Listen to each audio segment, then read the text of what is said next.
Pak dosen dan teman-teman. Di saat ini saya akan membuat tugas untuk memperbaiki nilai UTS saya dengan materi yang saya ambil, yaitu materi ketujuh tentang pelayanan dan kolaborasi interdisiplin dalam kesehatan dan keperawatan jiwa. Kita masuk pada bagian yang pertama, yaitu pengertian dari kolaborasi. Kolaborasi yaitu proses di mana dokter dan perawat merencanakan dan praktik bersama sebagai kolega, bekerja saling ketergantungan dalam batasan-batasan lingkup praktek yang dengan berbagai nilai-nilai yang mengakui dan menghargai setiap orang yang berkontribusi untuk memberikan pelayanan keperawatan kepada individu, keluarga, maupun masyarakat. Bekerja sama dalam kesetaraan adalah esensi dasar dari kolaborasi yang kita gunakan untuk menghubungkan antara perawat dengan dokter. Hubungan perawat dan dokter dihargai bila terlibat secara fisik, intelektual saat memberikan pelayanan kesehatan dalam lingkup praktik profesional keperawatan dengan pengawasan sebagai pemberi petunjuk perkembangan kerjasama atau mekanisme yang ditentukan oleh peraturan. Adapun kriteria kolaborasi yang perlu kita ketahui yaitu yang pertama, adanya rasa saling percaya dan saling menghormati, yaitu antara kami perawat dan keluarga pasien maupun dengan pasien. Yang kedua, saling memahami dan menerima keilmuan masing-masing. Yang ketiga, memiliki citra diri yang positif. Yang keempat, memiliki kematangan profesional yang setara yang timbul dari pendidikan dan pengalaman. Yang kelima, mengakui sebagai mitra kerja, bukan bawaan dan keinginan untuk berorganisasi. Perasaan saling tergantung untuk kerja sama dan bekerja sama dalam tim. Kita masuk pada bagian interdisiplin. Interdisiplin merupakan suatu kegiatan yang didasarkan pada sejumlah dimensi kunci, termasuk di dalamnya adalah tujuan yang jelas, identitas bersama, komitmen bersama, peran yang jelas dari masing-masing profesi, saling ketergantungan antara satu dengan yang lain, yaitu antara perawat, dokter, maupun dengan pasien. Berikutnya kita masuk pada pelayanan dan kolaborasi interdisiplin dalam keperawatan jiwa. Pelayanan dan kolaborasi interdisiplin keperawatan jiwa merupakan pelayanan kesehatan yang dilakukan oleh sekelompok tim kesehatan profesional, yaitu perawat, dokter, tim kesehatan lainnya maupun pasien, keluarga pasien yang sakit jiwa, yang mempunyai hubungan yang jelas dengan tujuan menentukan diagnosa, tindakan-tindakan medis, dorongan moral, dan kepedulian khususnya kepada pasien yang terkena sakit jiwa. Di sini saya akan menjelaskan tentang pelayanan dan kolaborasi interdisiplin di rumah sakit. Di rumah sakit ada dokter, perawat, ahli gizi, laboratorium, ada radiologi, dan administrasi. Di dalam keenam ini, tetap fokusnya kepada klien atau pasien di rumah sakit. Anggota tim kesehatan secara integral pasien adalah anggota tim yang paling penting, yaitu di mana kami seorang perawat, seorang dokter mampu melakukan tugas kita dan tanggung jawab kita terhadap pasien yang ada di rumah sakit, terlebih khususnya pasien yang terkena penyakit jiwa.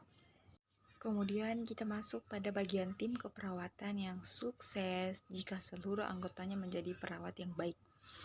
Perawat yang baik bekerja sesuai dengan yang pertama, harapan dan kebutuhan klien, yaitu di mana kami sebagai perawat, sebagai dokter, kita mampu memenuhi kebutuhan pasien di rumah sakit, ya.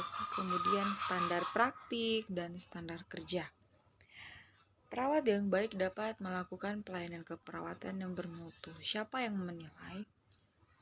Yaitu kembali kepada diri kita sebagai perawat dalam melakukan tindakan kepada seorang perawat kepada seorang pasien itu. Kemudian pasien itu nanti dia akan menilai perawat ini begini, perawat ini begini. Jadi kita harus mampu um, memenuhi kebutuhan klien, sehingga apa yang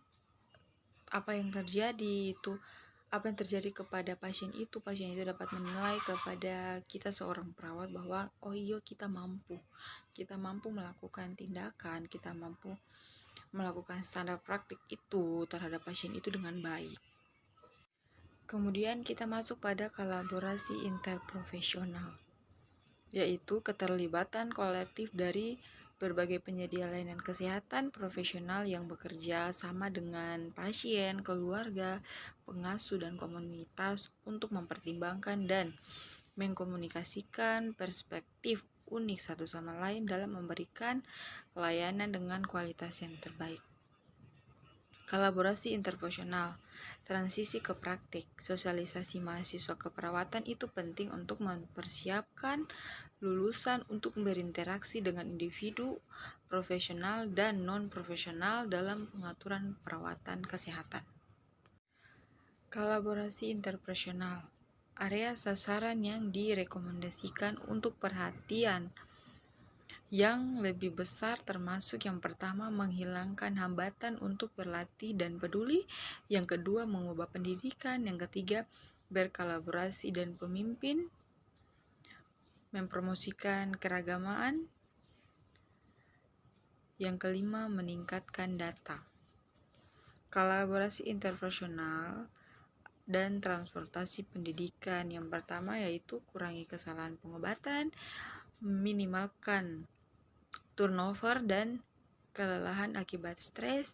Kemudian yang ketiga, kemudahan penyesuaian ke dalam praktik klinis, meningkatkan kepuasan kerja, dan yang terakhir meningkatkan kepercayaan diri seorang perawat. Dalam kolaborasi juga terdapat elemen kunci kolaborasi dalam interdisiplin dalam tim.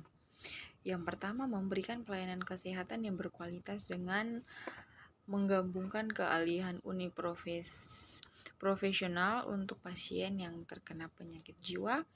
Yang kedua, produktivitas maksimal serta efektivitas dan efisiensi sumber daya. Yang ketiga, peningkatan profesionalisme dan kepuasan kerja dan loyalitas. Yang keempat, meningkatnya kohesivitas antar profesional. Yang kelima yaitu kejelasan peran dalam berinteraksi antar profesional. Yang keenam, menumbuhkan komunikasi, menghargai argumen, dan memahami orang lain. Kemudian kita masuk pada bagian yang terakhir, yaitu hambatan kolaborasi dalam interdisiplin pelayanan kesehatan jiwa. Yang pertama, ketidaksesuaian pendidikan dan latihan anggota tim. Bisa dibilang bahwa tidak ada kerjasama dalam tim. Kemudian yang kedua, struktur organisasi yang konvensional. Yang ketiga, konflik peran dan tujuan. Yang keempat, kompetisi interprofesional. Yang kelima, status dan kekuasaan dan individu itu sendiri. Sekian penjelasan dari saya tentang materi yang ketujuh. Terima kasih.